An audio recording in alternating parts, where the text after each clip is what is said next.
हमें पता है एनसी का कैसा ट्रैक रिकॉर्ड रहा है। जम्मू कश्मीर की हिस्ट्री में जम्मू कश्मीर के लोगों के साथ जब भी कोई धोखा हुआ है, बिट्रेयल हुई है, ह्यूमिलिएशन हुआ है, तो एनसी ने उसको वाइट वॉश किया है, उस पर पर्दा लगाया है और उसको नॉर्मलाइज किया है। जहां तक दुल्लत साहब का सवाल है, हम सब जानते हैं कि दुल्लत साहब is extremely close to the Abdullahs. वो उनके एक फैमिली मेंबर जैसे हैं। तभी जब जम्मू कश्मीर में हाल ही में सरकार बनी तो स्वेरिंग इन में वो यहाँ आए। वो बहुत क्लोज हैं एनसी की लीडरशिप के साथ। और जो उनने बोला बिल्कुल सही है।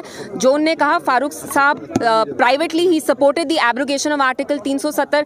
तभी वो पार्लियामेंट में नहीं गए क्योंकि उनको पता था एज एमपी अगर वो पार्लियामेंट में जाएंगे तो कहीं ना कहीं उनको 370 के बारे में बात करनी पड़ेगी and he did not want to talk about it. तो हम देख रहे हैं कैसे आज भी NC is towing BJP line. BJP यहाँ स्टेटहुड के बारे में बात करती है, 370 के बारे में बात नहीं करती। एनसी भी वही कर रही है। बीजेपी की एमएलए ने भी वक्फ के अगेंस्ट बात नहीं की। एनसी के एमएलए छोड़िए, चीफ मिनिस्टर साहब तक ने रेजोल्यूशन नहीं लाई असेंबली में। सो वी ऑल नो कि बीजेपी के हाथ में एनसी अभी एक कठपुतली की तरह है। जो बीजेपी उनको बोल रहा है एनसी वही कर रही है। हमने देखा जब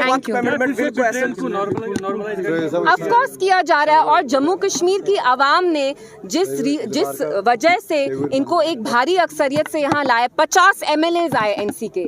इतना बड़ा मैंडेट आपको किस लिए लोगों ने दिया? ताकि आप यहाँ 370 को दफन करें, हमारे स्पेशल स्टेटस को दफन करें। और अब कश्मीरी मुस्लिम्स को तो इनने छोड़ दिया ही है, उनका साथ तो ये दे ही नहीं रहे। लेकिन जो अब मुल्क के जो बाकी मुसलमान हैं, आप देख रहे हैं वक्फ पे कैसे जो हमारे दरगाह हैं, मॉस्क हैं, कब्रिस्तान है, उस पर तक बीजेपी अब कब्जा करना चाहती है। उस पे भी एनसी ने चुप्पी साधी है। तो you are letting down Kashmiri Muslims, of course you are, but now even Indian Muslims, you have been a terrible failure because as the chief minister of the only Muslim majority state, it was Omar Saab's responsibility to introduce a resolution against the Waqf bill.